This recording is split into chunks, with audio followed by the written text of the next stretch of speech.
오늘은 고린도 교회 내에 있었던 두 번째 문제, 음행의 문제에 대한 바울의 권면을 살펴보겠습니다. 사도 바울은 고린도 교회에 있던 여러 문제들 중에서 제일 첫 번째로 분쟁의 문제를 아주 길게 다루며 가르침을 줍니다. 지난주에 우리가 함께 살펴보았지요. 그리고 두 번째로 음행의 문제를 다뤄요. 이것도 상당한 분량을 차지하고 있는데요, 그만큼 고린도 교회 안에 음행의 문제가 심각했다는 것을 알 수가 있습니다. 구체적으로 어떤 문제가 있는지 볼 텐데 미리 말씀드립니다. 상태가 심각하니까 너무 놀라지 마십시오. 6장 15절 16절 같이 한번 읽어볼까요? 너희 몸이 그리스도의 지체인 줄을 알지 못하느냐? 내가 그리스도의 지체를 가지고 창녀의 지체를 만들겠느냐? 결코 그럴 수 없느니라. 창녀와 합하는 자는 그와 한 몸인 줄을 알지 못하느냐? 이게 무슨 말이냐면요, 사도 바울이 고린도 교회 성도들을 혼내는 거예요. 왜? 거룩한 몸을 가지고 마치 몸 파는 여인처럼 문란한 생활을 하느냐라고 혼내는 것입니다. 고린도 교회 성도들 가운데 문란한 성생활을 하는 자들이 있었고 드러내놓고 그런 짓을 저질렀어요. 왜 이렇게 했을까요? 그것은 고린도 지역의 문화가 큰 영향을 미쳤기 때문입니다. 1세기 고린도 지역은요, 그리스 여러 도시들 가운데서도 성적으로 타락한 대표적인 도시였습니다. 그래서 어떤 사람을 향해 고린도인 같은 사람이라고 말하면 이 말이 음란하고 타락한 사람을 지칭하는 관용어로 쓰일 정도였어요. 고린도 지역에는 이방 신전이 많았고 신전 제사가 많았는데 그 중에서도 아데미 여신, 아르테미스라고도 하지요. 아데미 여신을 섬기는 방식이 독특했습니다. 제사를 드리고 나서 신전 창기와 관계를 맺는 의식도 있었어요. 기록을 보게 되면요, 아데미 여신의 신전 창기가 1000명이 넘었다는 기록도 있을 정도입니다. 이런 음란한 제사 전통이 있는 데다가 중개 무역으로 인해서 그 지역에 돈이 몰리다 보니까 음행 사업이 엄청나게 번성을 했던 겁니다. 이런 문화에 살던 성도들이 예수 믿은 이후에도 이 습관을 버리지 못한 것입니다. 사실 이것은 어느 시대나 마찬가지예요. 그 시대의 성문화가 신자들에게도 큰 영향을 끼칩니다. 지금은 어떤지 잘 모르겠지만 과거 한국 사회에서 남성들은요, 자신들의 문란한 성생활을 떠벌리며 자랑하는 것이 자연스러웠습니다. 그렇게 하는 사람을 친구들 사이에서는 능력 있다고 말하기도 했어요. 또한 사업 현장에서 영업을 이유로 2차, 3차를 나가는 것이 당연히 여기는 분위기도 있었습니다. 제가 이번에 설교를 준비하면서 여러 자료들을 찾아봤는데요, 최근에는 동호회를 통한 불륜이 많다는 기사를 봤습니다. 특히 과거에는 피임이 어려웠지만 지금은 피임 기술의 발달로 더 자유롭게 불륜을 저지른다고 합니다. 나를 둘러싼 사회적 분위기가 이러다 보면 신자도 거기에 물들 수가 있는 것이지요. 남들 다 그렇게 사는데 라고 하면서 음행을 합리화할 수 있습니다. 그런데 여러분, 고린도 교회 성도들은요, 그 정도 수준을 넘어섰어요. 오히려 교인이 세상 사람들보다 더 문란한 짓도 저질렀습니다. 5장 1절 말씀 제가 읽습니다. 너희 중에 심지어 음행이 있다 함을 들으니 이런 음행은 이방인 중에서도 없는 것이라. 누가 그 아버지의 아내를 취하였다 하는도다. 여러분, 무슨 짓까지 저질렀대요? 아버지의 첩을 취하는 짓까지 저질렀대요. 이방인도 안 하는 음행을 저질렀어요. 정말 심각하죠. 그런데요, 그 다음 말씀 보면 더 황당합니다. 5장 2절 말씀 같이 읽습니다. 그러하고도 너희가 오히려 교만하여져서 어찌하여 통한이 여기지 아니하고 그 일 행한 자를 너희 중에서 쫓아내지 아니하였느냐. 이런 말도 안 되는 죄를 저지르는 교인이 있으면 마땅히 7일을 해서 교회 밖으로 쫓아내야 하는데 그렇게 하지 않았다는 겁니다. 한마디로 총체적 난국이죠. 지난주에 말씀드렸듯이 유형 교회는요, 불완전하기에 갈등이나 문제가 생길 수 있습니다. 대신 교회가 건강하게 되면 그 갈등과 문제를 잘 극복해요. 반면에 교회가 건강함을 잃어버리게 되면 문제가 생겨도 그것을 정화할 수 있는 능력, 힘이 없습니다. 죄를 그저 용납하고 용인하게 되죠. 안타깝지만 고린도 교회가 그랬다는 거예요. 여러분, 왜 고린도 교회는 이런 지경에까지 이르는 것일까요? 음행을 저지르는 정도를 넘어서서 이방인보다도 심한 짓을 행하고 왜 교회는 그것을 수수방관하고 있었을까요? 그 이유를 아는 것이 매우 중요합니다. 음행의 문제를 이해하는 데 있어서 핵심이 되는 부분인데요, 고린도 교인 중 일부가 이렇게까지 극심하게 타락한 이유는요, 바로 그들의 신학 때문이었어요. 신학. 고린도 지역은 헬라 철학의 이원론이 지배하던 도시였습니다. 여러분, 이원론이 뭐지요? 쉽게 말해서 세상을요, 영혼과 물질, 영과 육 두 가지로 나누는 이론입니다. 영은 선하고 육체는, 물질은 악하다라고 보는 이론이에요. 이 이원론은 두 가지 극단적인 윤리적 태도를 만들어냈습니다. 하나는요, 육체는 악하니 금욕해야 한다. 금욕주의를 주장하는 사람들이 생겨났어요. 다른 하나는 완전 정반대로 어차피 악한 육체는 소멸될 거니까 육체로 무슨 짓을 해도 크게 상관없다라고 주장하는 사람들이 또 한편에 생겨난 거예요. 고린도 교회에서 음행을 저지르는 사람들은 이 둘 중에서 두 번째 영향을 받은 사람들입니다. 이들은 이런 믿음이 있었습니다.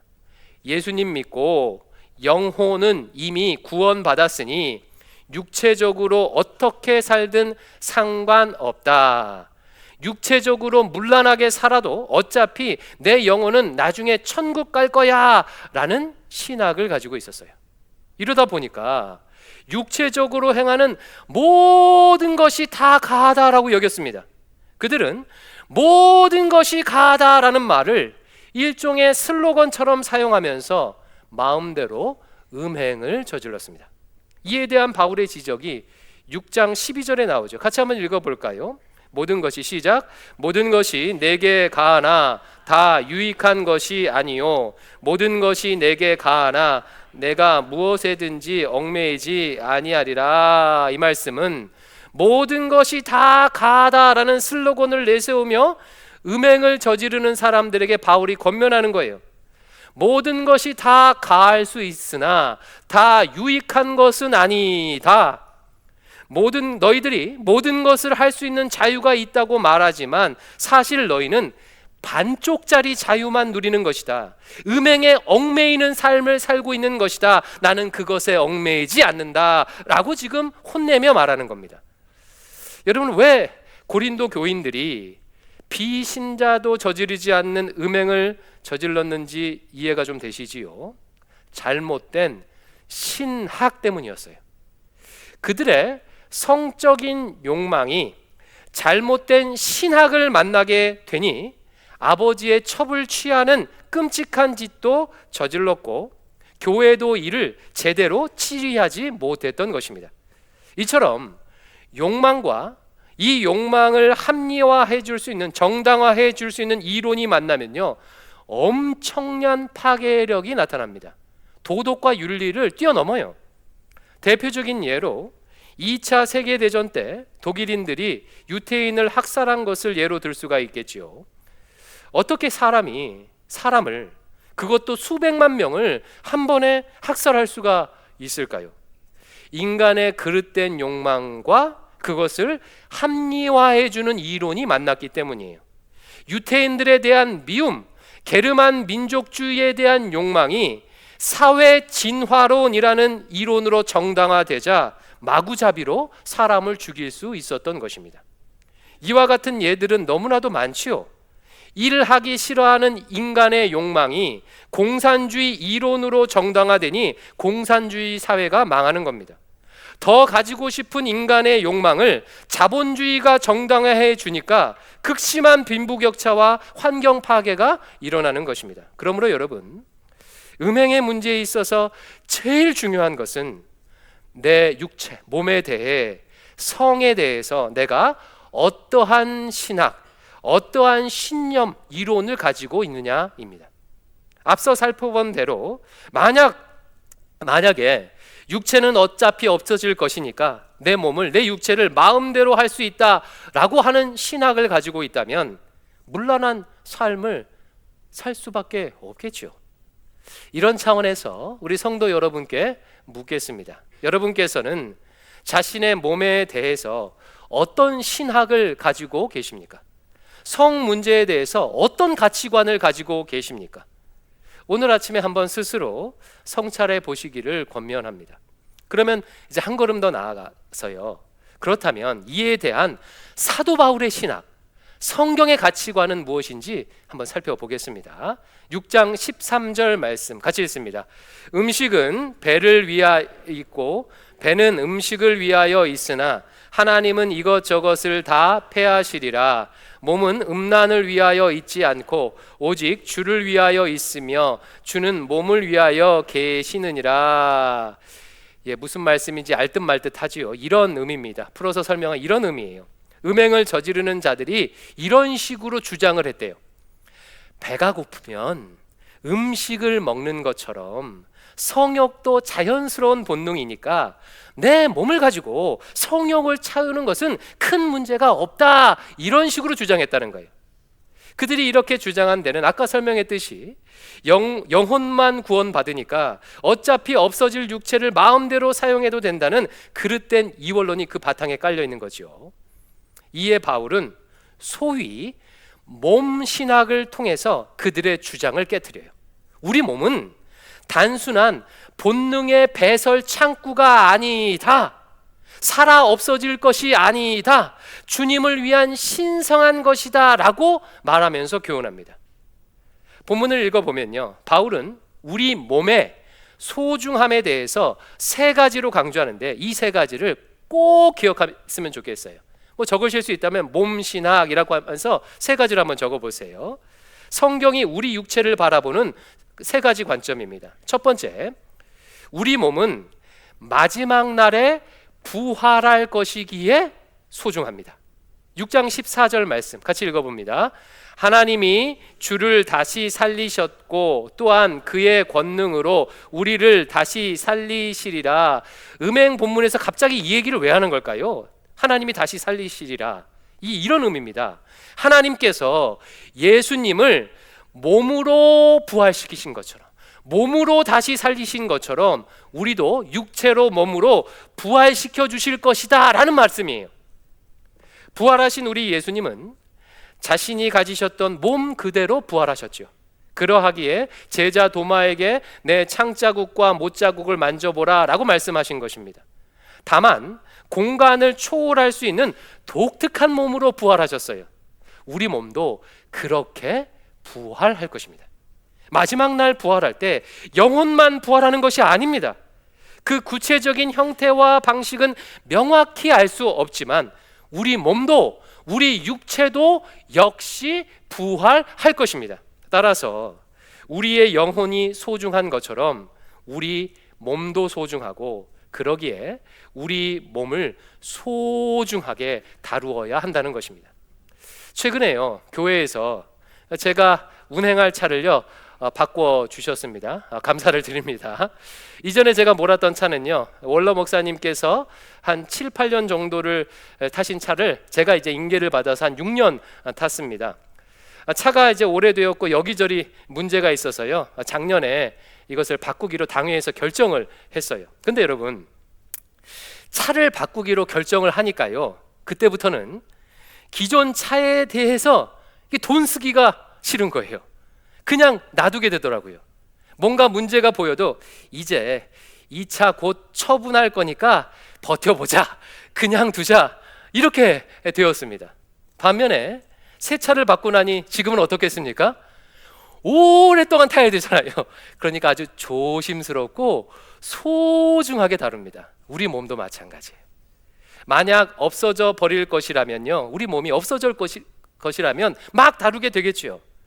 그러나 다시 부활할 영원한 몸이라고 믿으면요, 함부로 사용할 수가 없습니다. 소중히 다룰 수밖에 없는 거예요. 두 번째, 구원받은 신자의 몸은 성령 하나님의 전이기에 소중합니다. 6장 19절 상반절, 이것도 같이 읽을게요. 너희 몸은 너희가 하나님께로부터 받은 바 너희 가운데 계신 성령의 전인 줄을 알지 못하느냐. 여러분, 구약시대의 성전은 어떤 곳이지요? 하나님께서 임재하시는 장소예요. 그래서 죄를 지은 사람은요, 성전에 들어가지도 못했습니다. 성전을 소중하고 거룩하게 대했어요. 신자의 몸이, 우리 육체가 그런 성전과 같다는 것입니다. 우리 몸 안에 성령 하나님께서 임재하시고 거하십니다. 그러므로 여러분, 우리 몸이 얼마나 소중하겠습니까? 제가 성도님들 댁에 신방을 가게 되면요, 성도님들께서 집을 아주 깨끗하게 치워 놓으세요. 어떤 분은요, 목사님 덕분에 2년 만에 대청소했다는 분도 계셨습니다. 여러분, 왜 이렇게 하지요? 목사님 오신다고, 귀한 분 오신다고 그렇게 깨끗하게 청소를 하는 겁니다. 아주 잠깐 방문하는 저를 위해서도 대청소를 하세요. 그런데 여러분, 우리 몸은 그 정도가 아니에요. 내 몸 안에 거룩하신 성령 하나님께서 24시간 365일 항상 거하세요. 여러분, 얼마나 소중합니까? 그러므로 이런 신앙을 가지고 있으면 이 몸을 가지고, 성령의 전을 가지고 함부로 음행을 저지르지 않겠죠. 내 몸 안에 성령 하나님께서 거하시는데 어떻게 몸으로 음행을 저지를 수 있겠습니까? 세 번째, 우리 몸은 주님의 핏값으로 산 주님의 것이기에 소중합니다. 6장 19절 하반절 20절, 이것도 같이 읽습니다. 너희는 너희 자신의 것이 아니라 값으로 산 것이 되었은즉 그런즉 너희 몸으로 하나님께 영광을 돌리라. 아멘. 예수님께서는 십자가에 달려 죽으심으로 죄의 종노릇하던 우리를 자신의 핏값으로 구속하셨습니다. 핏값으로 우리를 사셨어요. 주님께서 핏값을 지불하고 사신 것은 단지 우리의 영혼만이 아닙니다. 우리의 몸도 거기에 포함이 돼요. 그러므로 우리 몸은 더 이상 우리의 것이 아닌 예수님의 것이라는 거예요. 주님께서 핏값으로 사셨으니 주님의 것이에요. 우리 몸은 쾌락을 위해서 마구 사용해도 되는 하찮은 것이 아닙니다. 주님의 영광을 위해 사용할 거룩한 도구입니다. 여러분, 만약에 어떤 사람이요, 이 밥을 푸려고 하는데 주걱이 없다고 이 스마트폰 가지고 밥을 푸면 여러분 뭐라고 하시겠습니까?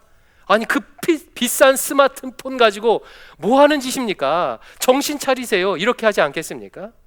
우리 몸이 그렇다는 거예요.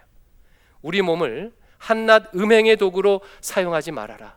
거룩한 주님의 것이다 라고 교훈하고 있는 것입니다. 이처럼 성경은 우리 육체를 아주 소중하고 귀중하게 여깁니다. 이원론자들처럼 육체를 악한 것, 없어질 것이라고 보지 않습니다. 유물론자들처럼 육체를 그저 물질 덩어리로 보지 않습니다. 성경은요, 우리 육체를 부활하여 영원히 존재할 것으로, 성령 하나님께서 거하시는 성전으로, 주님의 핏값으로 사신 주님의 것으로 봅니다. 이 세 가지가 우리 몸에 대한 성경의 가치관, 가르침이에요. 그래서요, 여러분, 몸으로 저지르는 음행은요, 심각한 죄일 수밖에 없는 겁니다. 6장 18절 말씀, 얼마나 심각한지 한번 읽어보겠습니다. 시작. 음행을 피하라. 사람이 범하는 죄마다 몸 밖에 있거니와 음행하는 자는 자기 몸의 죄를 범하느니라. 여러분, 이 말씀 이해되십니까? 다른 죄들은 몸 밖에 있는데 음행은 몸의 죄를 범한다는 것은 무슨 뜻일까요? 이 구절을 이해하기 위해서는요, 몸이란 단어 대신에 그 다음 절 19절에 나오는 성전을 넣어서 읽어보면 훨씬 이해하기가 쉬워요.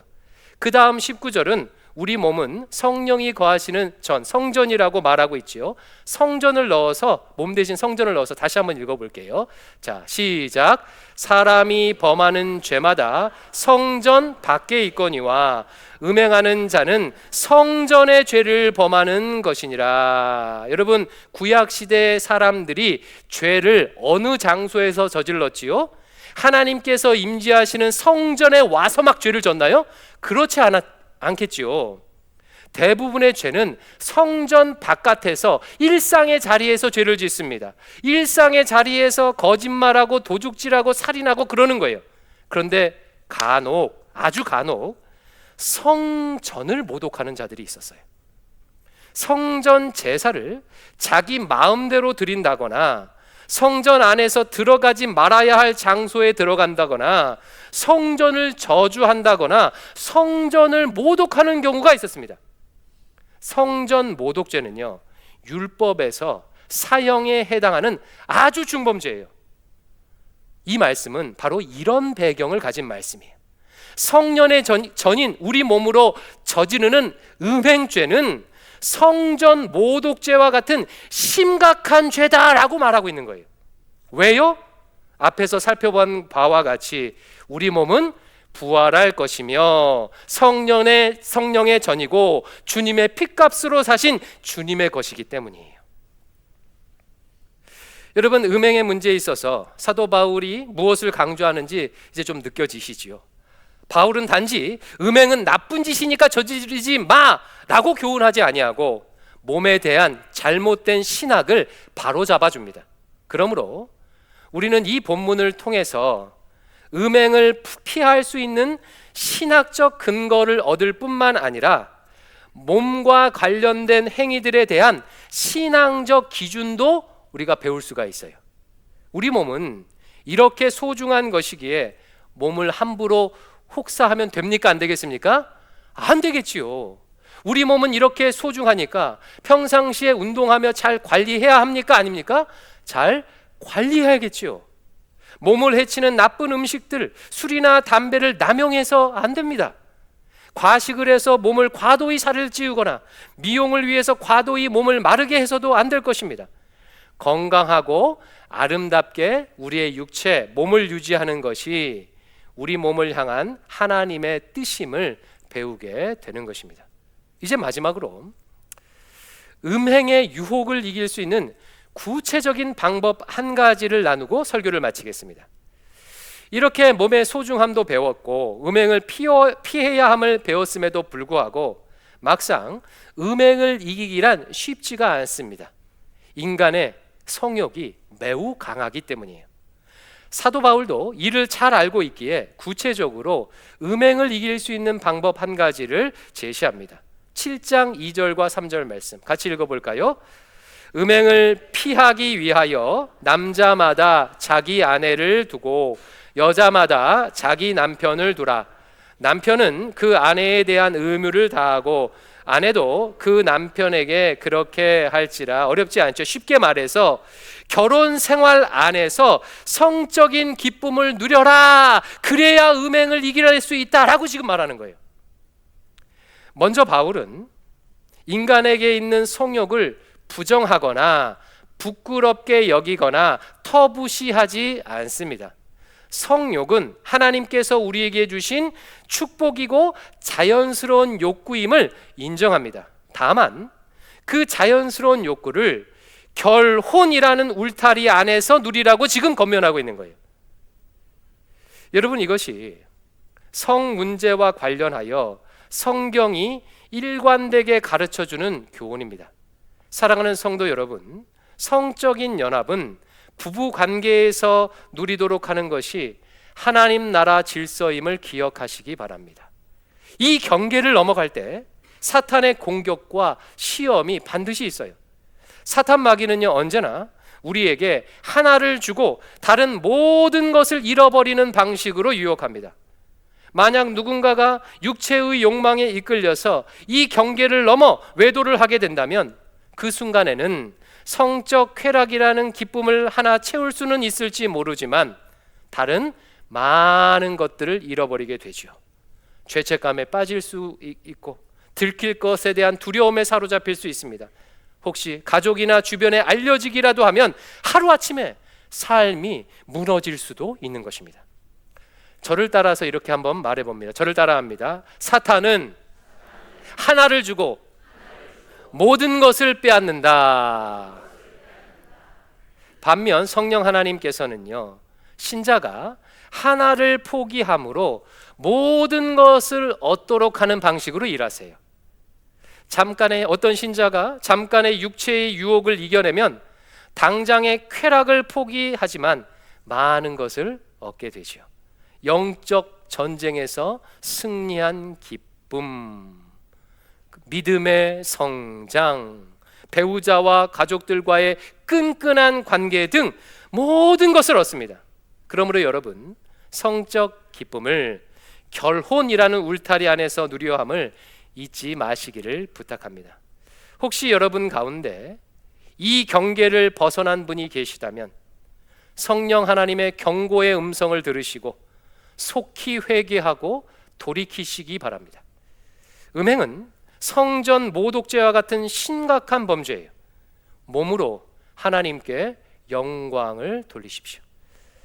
그런데 여러분, 이것을 잘 지키기 위해서는 부부 관계가 좋아야 하지 않겠습니까? 그래서 4절 5절에 바울이 이렇게 권면해요. 같이 한번 읽습니다. 시작. 아내는 자기 몸을 주장하지 못하고 오직 그 남편이 하며 남편도 그와 같이 자기 몸을 주장하지 못하고 오직 그 아내가 하나니 서로 분방하지 말라. 다만 기도할 틈을 얻기 위하여 합의상 얼마 동안은 하되 다시 합하라. 이는 너희가 절제 못함으로 말미암아 사탄이 너희를 시험하지 못하게 하려 함이라. 잠깐 작정 기도할 때는 제외하고는 서로에 대한 성적인 의무를 다하라고 권면해요. 만약 그렇지 않으면 사탄의 시험거리가 될 수 있다고 경고합니다. 한국은 그 어떤 나라보다도 부부간의 관계 횟수가 매우 적다고 합니다. 섹스리스 부부라고 표현하지요. 통계를 보니까 40% 정도 된다고 해요. 그러면 여러분 한번 생각해 보세요. 인간의 성욕은 개인마다 차이는 있겠지만 분명히 존재하는데 이것을 부부 사이에서 충분히 누리지 못한다면 어떻게 되겠습니까? 문제가 생기겠죠. 3일 굶으면 도둑질이라도 하려고 한다는 말이 있는 것처럼요, 부부 사이에 성적인 누림이 없으면요, 어떤 형태로든 문제가 생기게 되는 거예요. 사탄이 시험할 수가 있습니다. 그러므로 사랑하는 성도 여러분, 부부 사이의 이 문제를 가볍게 여기지 마시기 바랍니다. 내 배우자가 사탄의 시험거리가 되도록 방치하지 말고 성경의 교훈대로 결혼 안에서 아름답고 풍성한 성적 기쁨을 누릴 수 있도록 힘쓰시기 바랍니다. 물론 부부마다 사정이 다 달라요. 나이에 따라서도 다르지요. 남녀마다, 사람마다 성욕도 다 다르기에 한 가지로만 이야기할 수는 없을 거예요. 다만 이 문제를 외면하거나 숨겨놓아서는 안 됩니다. 아까도 말씀 보았듯이 합의하여라고 하지 않습니까? 부부간에 솔직하게 대화하시고 방법이나 규칙도 정하시고 필요하다면 상담이라도 받으셔서 서로 맞추어 가시기를 권면드립니다. 이제 말씀을 맺겠습니다. 고린도 교회의 음행의 문제는 단지 음란한 행위의 문제가 아닌 몸에 대한 신학의 문제였습니다. 신자의 몸은 마지막 날 부활할 몸이고 거룩한 하나님의 성전이며 주님의 피값으로 사신 주님의 것입니다. 이 몸으로 음행의 죄를 짓지 마십시오. 그리고 이를 위해서 하나님께서 부부에게 주신 성의 기쁨을 누릴 수 있기를 바랍니다. 더 나아가 이 몸을 가지고 주님께 영광을 올려드릴 수 있기를 주의 이름으로 축원합니다. 우리 함께 찬양할게요. 나 주님의 기쁨 되기 원하네 라는 찬양인데 잘 알고 계시지요? 이 찬양 이런 마음으로 좀 불렀으면 좋겠어요. 하나님, 주께서 주신 이 몸을 가지고 주님의 기쁨을 위해 사용하겠습니다. 이런 마음으로 찬양합시다. 특별히 1절에 보면 이런 가사가 있거든요. 내 마음을 새롭게 하소서. 이 가사 찬양할 때는요, 몸에 대한 내 몸에 대한 신학, 몸에 대한 신념이 성경의 가치관으로 새롭게 되게 해달라고 그런 마음으로 기도하시고, 2절에 보면요, 마음에 대한 가사가 있는데 이거를 다 몸으로 바꿔놨습니다. 이제 자막이 그렇게 뜰 거예요. 하나님이 몸으로 주님께 드립니다 라고 하면서 우리 같이 함께 찬양하겠습니다.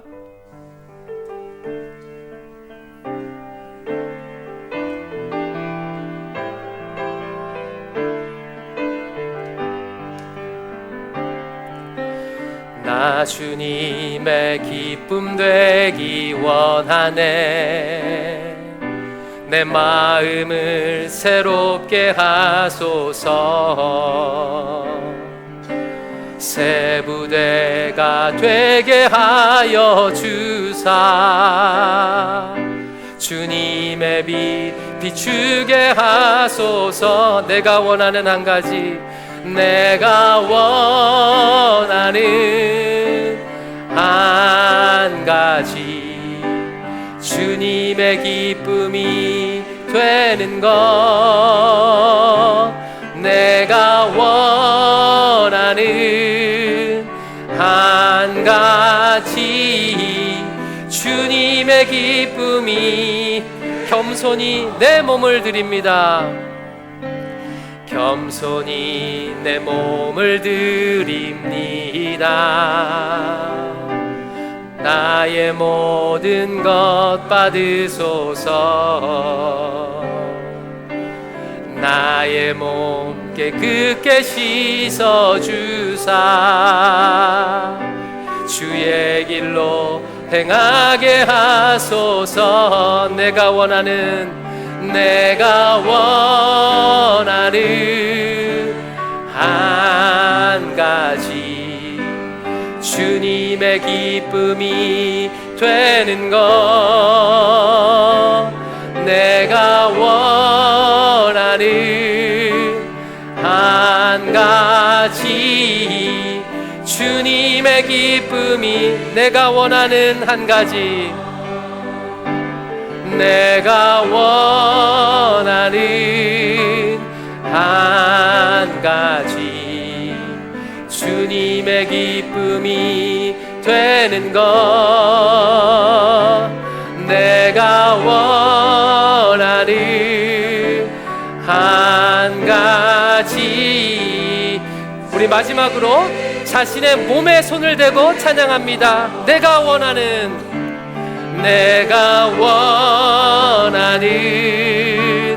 한 가지, 주님의 기쁨이 되는 것. 내가 원하는 한 가지, 주님의 기쁨이 되는 것.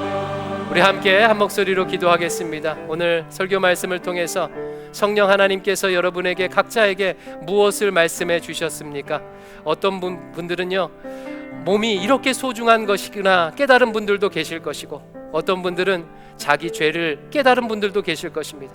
또 어떤 분들은 부부관계를 깊이 생각해 보도록 하신 분도 계실 거예요. 자신에게 주신 그 성령님의 음성에 따라서 우리 기도하도록 하겠습니다. 성령님, 은혜를 베풀어 주시옵소서. 음란한 세대에서 음행의 유혹을 물리치고 내 몸을 거룩하고 존귀하게 하나님의 영광의 도구로 사용할 수 있도록 제 몸을 사용하여 주시옵소서. 써 주시옵소서. 우리 성령의 인도하심을 따라 우리 자기 목소리로 함께 기도하겠습니다. 아버지 하나님,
예수님 이름으로 기도하옵나이다. 아멘.